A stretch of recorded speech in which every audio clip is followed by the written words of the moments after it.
right, hello wine drinking people. Today is Wednesday, September 22nd. And it was a pretty easy day in the store. We just had one supplier, Dennis Cakebread. Hey, and guess who we had dinner with Monday night? Dennis Cakebread. Hey, so I got a double dose of these wines, and I never mind a double dose of wines like Cakebread. These wines are excellent. The Cakebread family, we have done numerous events throughout the years with the Cakebreads, and they've all been successful. This is a family that has a magical name. You know, we talked about The Prisoner and how it had the perfect name, the package, and the juice. Cakebread is one of those products, man. It is a perfect name, the perfect package, the perfect juice.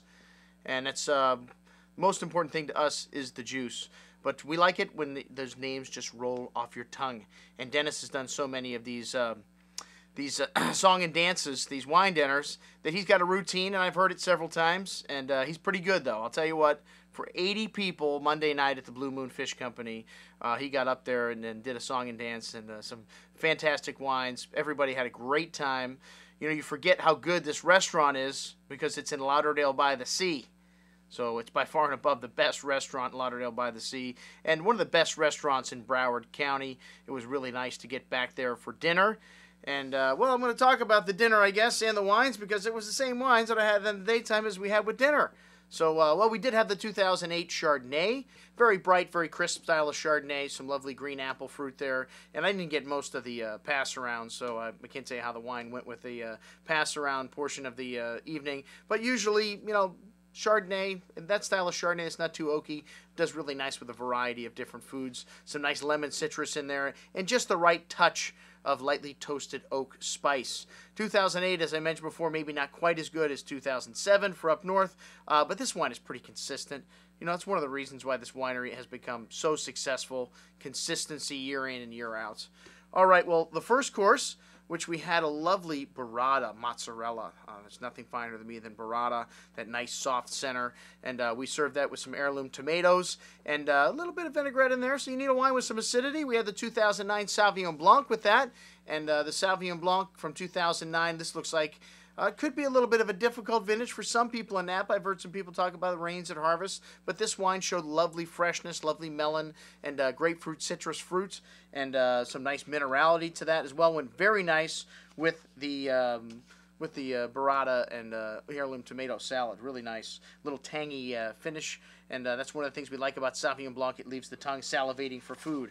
All right, the 2006 Reserve Chardonnay. This is the kind of exact opposite style as their regular Napa, and that's what you want. You don't want two wines that are exactly similar. This wine's got a lovely aroma of fresh buttered toast, ripe, delicious apples and pear fruit, 100% barrel fermented, a combination of new and older oak.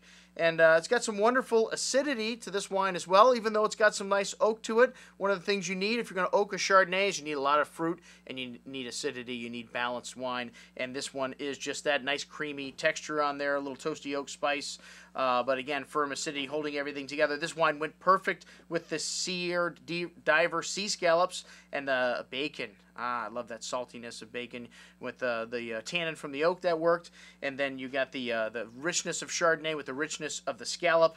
The dish really worked nicely together with that Reserve Chardonnay. Next up, the Pinot Noir from Anderson Valley, and the Cakebreads have been working on this Pinot for a couple years. I think the 2007, the best version of Pinot Noir I've ever had from Cakebread, and lovely black cherry, black raspberry fruit.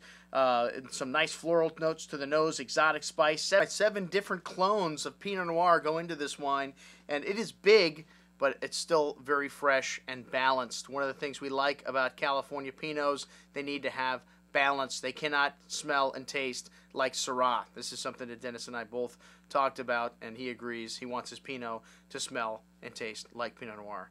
And that went pretty good, you know, with the Chilean sea bass. You know, Pinot Noir and light fish can work together. The spice was a little bit much for the Pinot, even though Pinot can handle some spice for me. It didn't go badly, but it wasn't a home run food and wine epiphany type pairing where you go, my God, that food made the wine taste better. The wine made the food taste better. Oh my God, I can't believe this. You know, the first time people do have like one of these incredible food and wine pairings, they almost fall out of their chair. They're so excited. So maybe not that exciting, but you know, it worked. A little bit hot. Okay, enough said. All right, the Dancing Bear Cabernet, outstanding. This 2006 vintage has a little bit of Cabernet Franc and Merlot in the blend, but a full forward bouquet with lots of fresh plowed earth. One of the things you get from mountain fruits, and then dark chocolate-like aromas. Currants, cassis berry fruit, lovely floral notes, very rich and complex on the nose, big and rich on the tongue with layers of dark chocolate, fresh plowed earth again, and a lovely acidity, keeping this wine fresh, and some big tannins. This wine needs a little bit of time, but it went really nice with that Dijon and Panko Australian rack of lamb. I think I've had lamb like 3 or 4 nights in a row here, though. We're going to have to mix it up with the meat choice for me to dinner tonight. But really nice with that big Cabernet Sauvignon, a little bit of goat cheese and some root vegetables on the side. Lamb was cooked perfect, Bryson Barron. Excellent job with that. All right, and then Zinfandel. Hey, do I need to say anything about Zinfandel? Those of you that watch the show know I am not a big fan of a lot of Zinfandels, but this one, big, jammy, but at the same time, this wine was balanced, even though it's in the 15.5 alcohol range. I do like Zinfandels that have good structure. This wine seemed to have some tannins also, and like I said, some freshness and balance on the finish, and I did not have the dessert.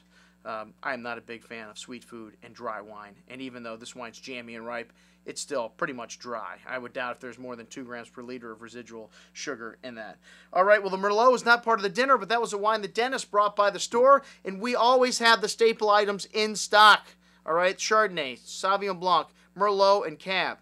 Oh, where's the Merlot? It'll be back in next week, all right? Because the Merlot, excellent. A Merlot Drinkers Cabernet Sauvignon, lovely black plum and black cherry fruit on the nose. A more reserved style than a lot of the stuff you see from California, and very Cabernet-esque, you know, a nice hand of dark cocoa spice. Lovely concentration of fruit here. Some tannins, pretty big Merlot. All right, very good stuff. And that's what we had to drink on Monday night with the Cakebreads. I'm your host, Andrew Lampasone, signing off for the Wine Watch, saying remember, always drink the good stuff first.